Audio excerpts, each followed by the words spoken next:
Conversations lead to conversions. And the sooner you start those conversations, the sooner the clients and cash flow start coming in. I have Katherine here, and she's going to tell us a little bit about herself, why this matters to her, and why this should matter to you. Katherine, welcome to the show.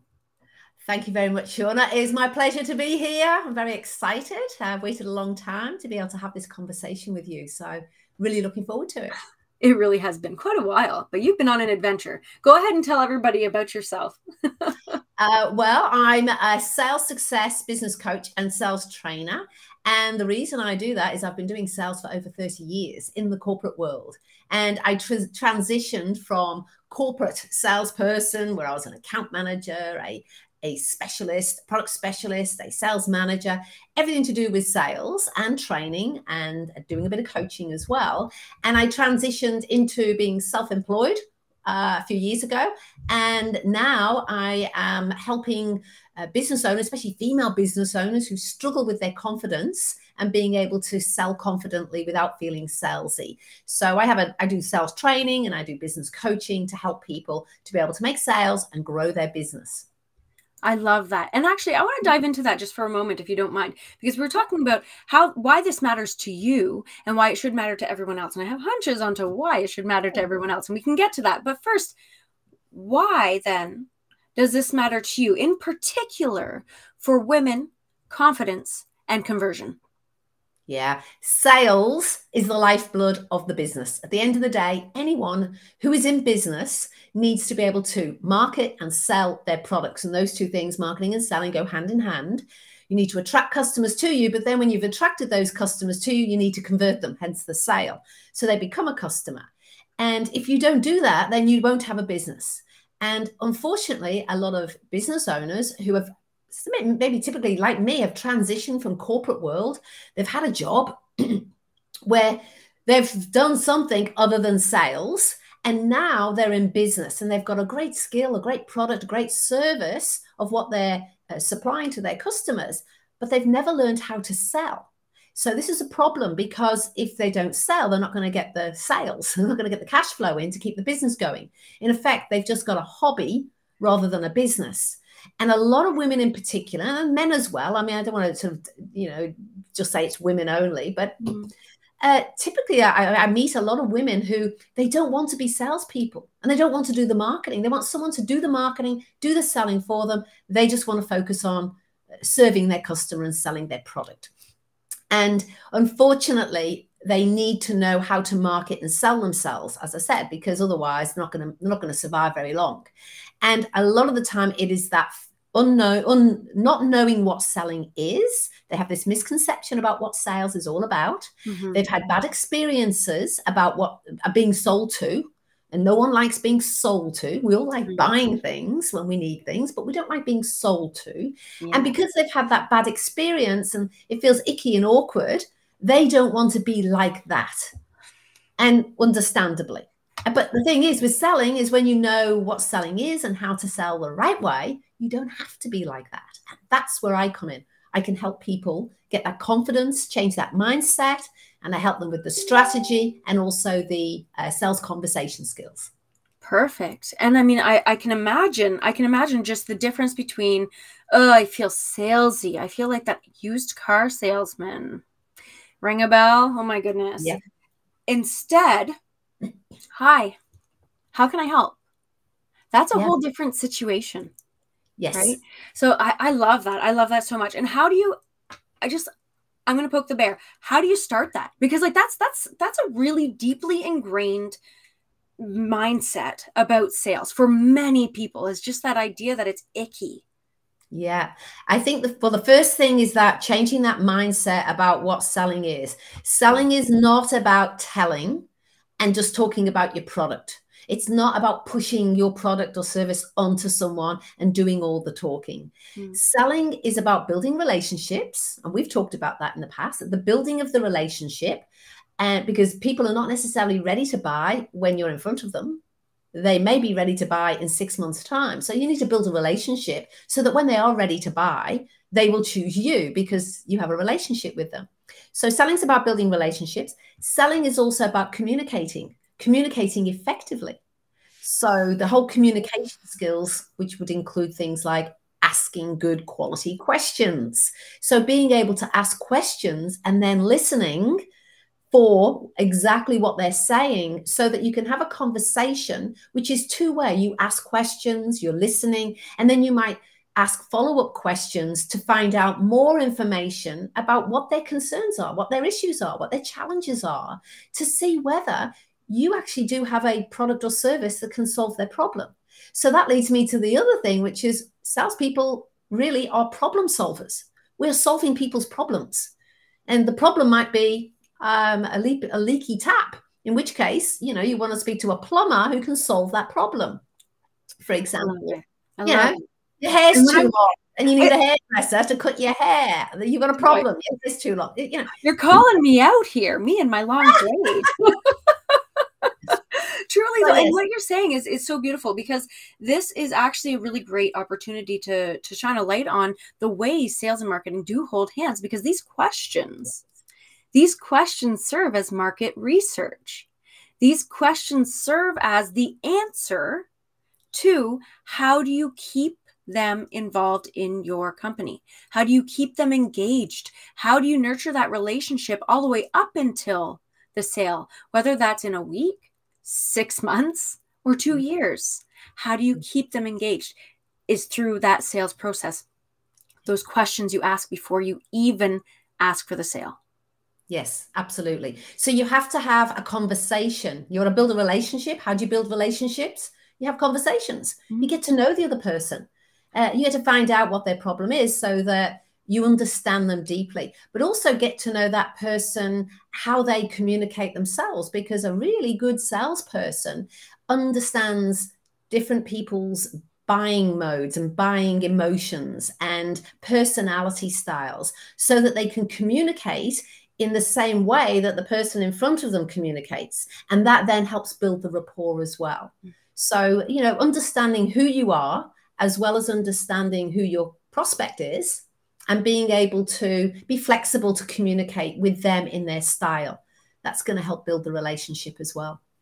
I love that. And communication style is so important. And I really love actually the way you said that sales is not telling.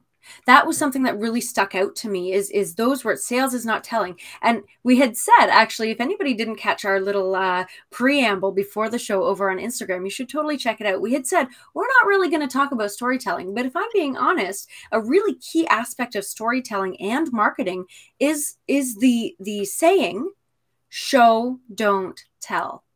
Yes. And so this is it's being reflected in sales. We can tap into that creative and curious part of ourselves, that part of ourselves that is really geared up to serve in the sales process. Yes. It doesn't need to be starch and white collar and detached. It can actually be very emotive. Yes. I love the word you just used then as well, curious. Being curious. I think to be successful at selling and marketing, you need to be curious about other people. So with market research, you need to be curious to find out more about your customer and who you're targeting, and learning more about them so that you can target them effectively. And then in a sales conversation, being curious about them and their problem, and curious about how have they tried to solve that problem? What's worked? What hasn't worked? What are they looking for now? I mean, there's lots of good quality questions, and that's a skill in itself, to be able to dig deep and find out and really and as you're asking questions, you're connecting with them. People love talking about themselves and their business. And so it's easy to have a conversation when you know how to ask questions, but you also have to have that other skill of listening and not jumping in to interrupt when they are talking. So you have to be very present. That's another, I think, skill of building that relationship and communicating, is the presence to actually be totally focused on the moment, the conversation, what they're saying, and not having a little conversation in your head thinking about what you're going to say next, and not jumping in to interrupt them. And that can be really challenging for a lot of people. I know it's challenging for me. This is actually something where I don't know if you've read, but Oscar Trimboli, he's an expert in listening, and I've dove into his world quite a few years ago now. And one of my main listening villains was that little voice. I wanted to interrupt because I had this thing and I had to be quiet, stop and listen. And the thing with that is that like it's hard. Just like staying curious and not jumping the gun and because I know that feeling where you're like, I know I can help you, but you can't rush it. You have to form that relationship, establish the know, like, trust factor, and listen. Zip the lip. There are so many strategies involved in that. Can you share with us a little bit of your insights about those strategies and how we can kind of hone in a lot of that excitement that happens on a sales call? Or even, in the sales process, even start to finish. Yeah, I think if you're genuinely curious and you've got a genuine interest in people and in the person in front of you, and a genuine interest and desire to be able to solve their problem, whether you have the solution for their problem, your product may or may not be able to help them. But if you're there wanting to help them regardless, because it may be that when you've discovered what their problem is, your product or service is not the right solution. Maybe you don't have what they need. But if you're then able to, again, provide that service, because as a salesperson, the other thing we are is we're service providers. So we're relationship builders, we're problem solvers, and we are service providers. And if you can provide that service to say, I know someone who can help you. I can't help you today, but I do know someone that could help you. And you can refer them to someone else. Then that's, again, it's building the rapport, but you're selling because you might end up selling somebody else's product. But it's all part of the whole process of building that relationship with them. Because once you do that, when they do have a problem that you can solve, who's the first person they're going to come to? They're going to come to you because you've got this relationship with them. And also, you may not get the sale straight away and they may not be ready to buy. Only about 3%, it's a very small percentage of people are ready to buy when you're in front of them. Mm-hmm. And many of them are still looking. Many of them don't even know they have a problem, a problem that you can actually solve. They're not even problem aware. So being able to understand where your prospect is in what I call the scale of urgency. They're either very urgent, I need it now, the tap's leaking, there's a flood in the house, or they don't even know, there's the rattle, they don't even know there's been some rattling in the pipes and they don't even know that they're going to have a problem. It's not going to be for another, 4 weeks or something. So understanding where your prospect is in that scale of urgency, I call it. And if they're not urgent now, then we have to play the long game. We have to build the relationship. We have to help them out where we can, and we have to continue that relationship. And that's where regular meetings or having them on email lists, or whether you're social media, doing podcasts and interviews like this, so people get to know you, like you, trust you, so that when they are ready, they remember who you are. I love that so much. And if anybody was watching, if you're listening, you wouldn't have seen this. But if anyone was watching, you probably saw I speak a lot with my body. I can't help it. And I just went, ooh, it's just everything clenched up. And I was like, I was so excited. But I know my listening villain, so I zipped it and I held on close. And one of my strategies, just to let everybody know, is to write notes. So if you're an interrupter and you want to do better with sales by listening better, take the time to learn some of these tips. Take notes so that you remember it, and you can take the note and refocus, right? I've always got my notes. And then you can refocus on the conversation and come back to your notes later. And number 2, take a drink of water.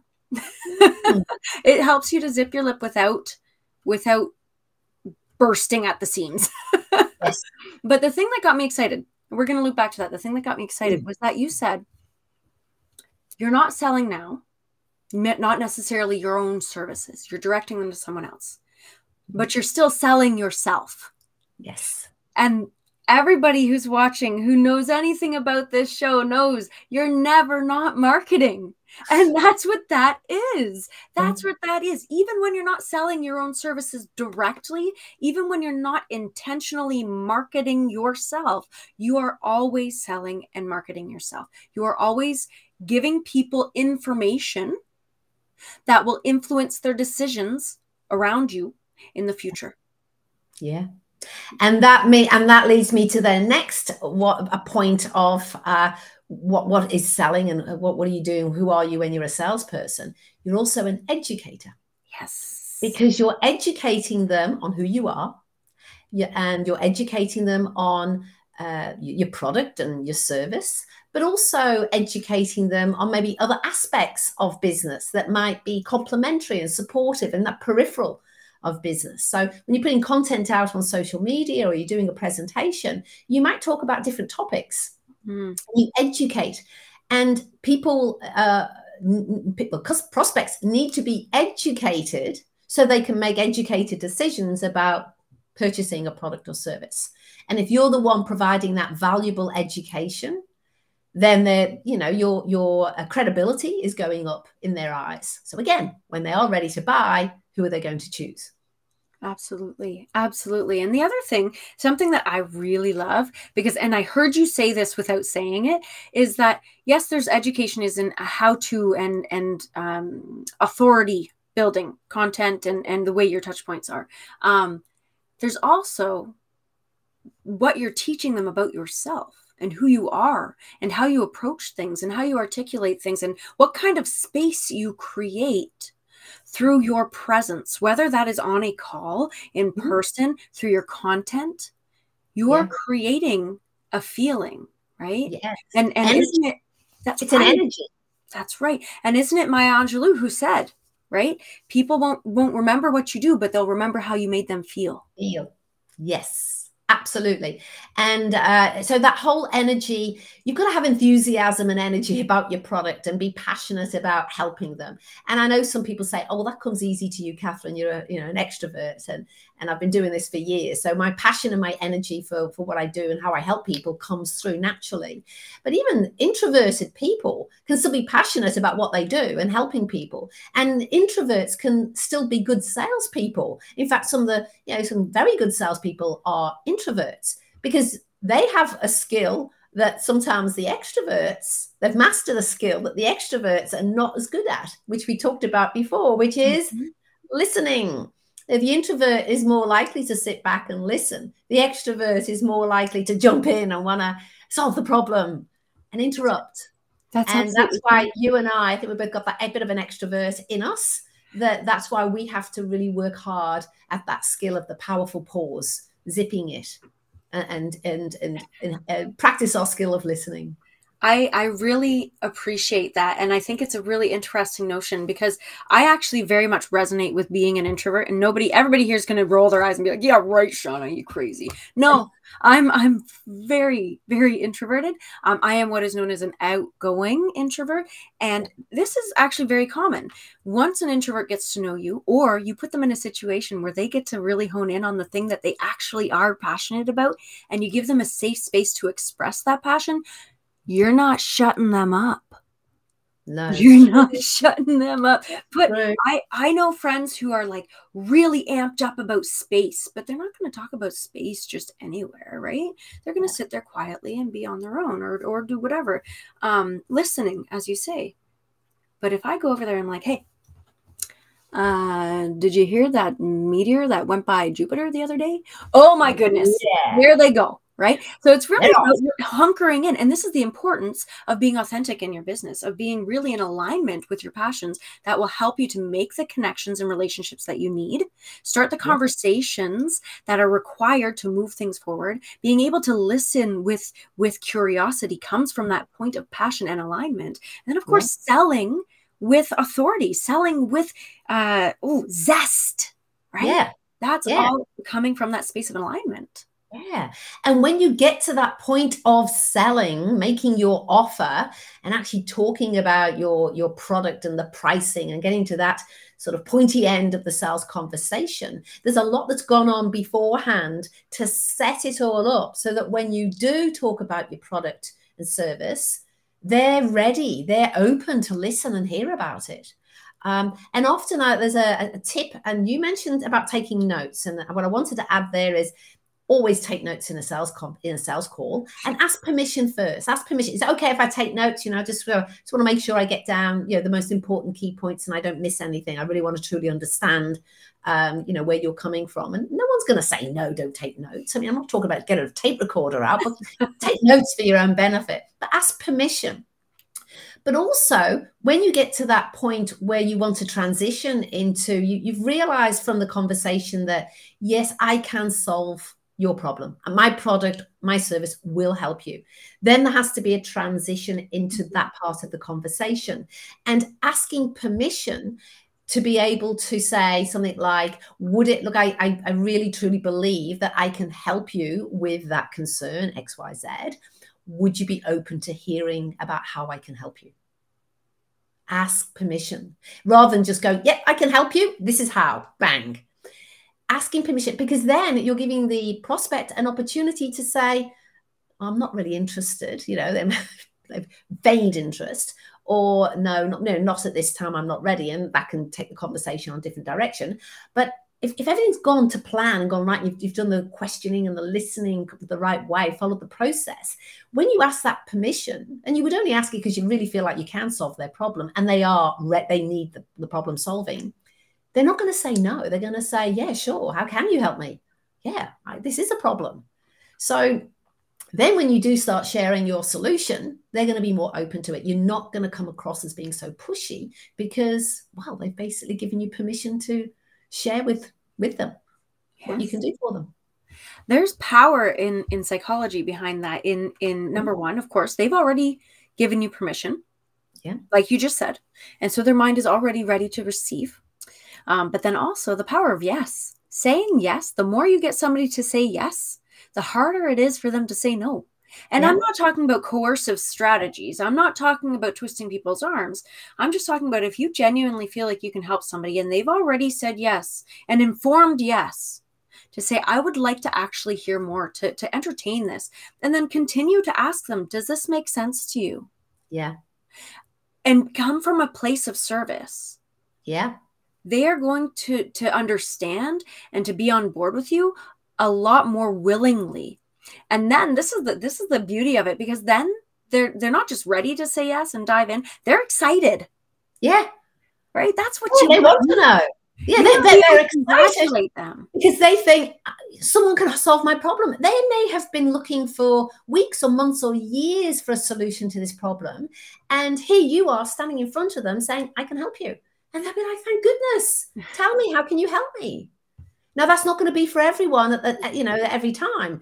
But eventually, even people that aren't ready today, they might be ready and in that situation later. And that's why we continue building the relationship.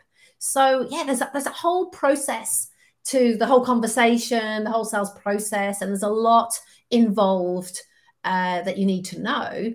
But once you start putting some of these, a few little elements here, and good questioning and good listening and practicing these skills, you'll get better and better at it. And over time, it becomes natural. So salespeople who have been veteran sales for a long time, like myself, over 30 years, we do these things without even thinking because we've been doing it, you know, for so long. But you need to learn the skills. You need to put them into practice. And then and keep practicing. Practice and practice and practice. Practice makes progress, everyone. Absolutely. Now, and that's why you need someone to support you in that, like coaching or training, to keep you moving forward, not going stagnant. Moving forward and accountable, because it's sometimes hard. I know for a fact that it's hard to form habits if you don't have that sort of accountability. Now, that said, I would like to invite you to share some final words about the sales process, because we've reached that sale. We've said yes all along. We are on board. So what would be that final push that you want people to know when they're entering into that first conversation, that curious, ask questions, start the relationship conversation, all the way through to that, yes, excited, let's go. What's that final push that you'd like to share with people?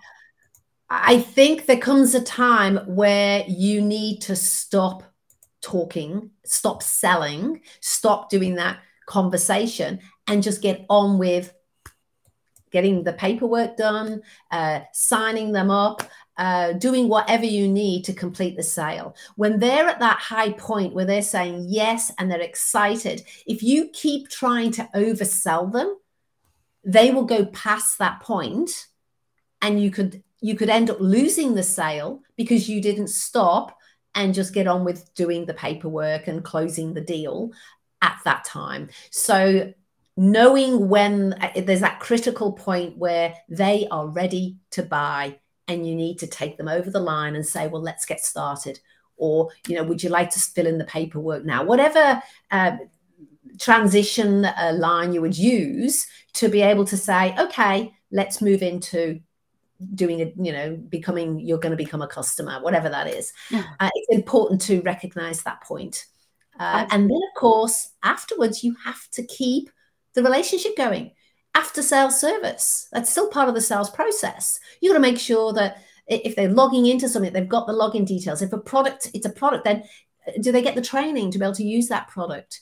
When are they going to receive it? You need to make sure and follow up that they're happy with it, you know, within a few days or a week or whatever, is checking in on them. Doing the after sales support is also important. And the final thing as well then is, at that point as well, you've got your happy customer. That's the time to ask for maybe a referral. Do they know anybody else that they could introduce you to? There'll be no better time than when they've just said yes to your product or service, that they're open to actually recommending you to someone else. And this all involves a lot of step-by-step stages and processes. And you offer this, though. Yes, I do. And as a sales trainer, I've actually got a program, an online training program that people go through at their own pace, which is the whole process, the mindset, the strategy, and the sales conversation skills that you need. But I also provide that business coaching to support them on their training, but also to support them in their accountability in their business and moving forward. So, and I offer free training. I do a lot of education, I do a lot of podcasts. And in fact, I do sales masterclasses regularly. I've got one coming up on Thursday, the 19th. That's next week, 12 noon, Queensland time, Australia Eastern Standard Time. A 60-minute live on Zoom where you get to see me in action and get to learn, you know, basically what the skills are that you need to learn to be able to sell effectively and confidently. And there's no sales pitch on that. It's purely education. So there's a link that'll be in the show notes or in the, I think, Shauna, you've got it on the screen now. I do. If anyone wants to register and come along, then use that link to register and come and join me for a live class. I definitely encourage everybody to do that, because that is a massive opportunity for you to take advantage of. So you can actually see all of these steps laying out in an organized way, not just Shauna picking brains, okay? This is actually laying out so that you can take notes and then implement it. You can implement it day of. So I strongly recommend that you use the link in the show notes to access this masterclass, join Katherine, and actually dive into this sales process that makes sense, allows you to connect authentically and convert with conversations. Now, with that, I want to thank you so much, Katherine, for being on the show, and encourage everyone else to subscribe, join in, follow along, because we get to talk to at least one expert like Katherine every week and dive into this world where, you know, we're never not marketing. So with that, thanks again, Katherine. We'll see you next time. Thank you very much, Shauna. It's been my pleasure. Wonderful.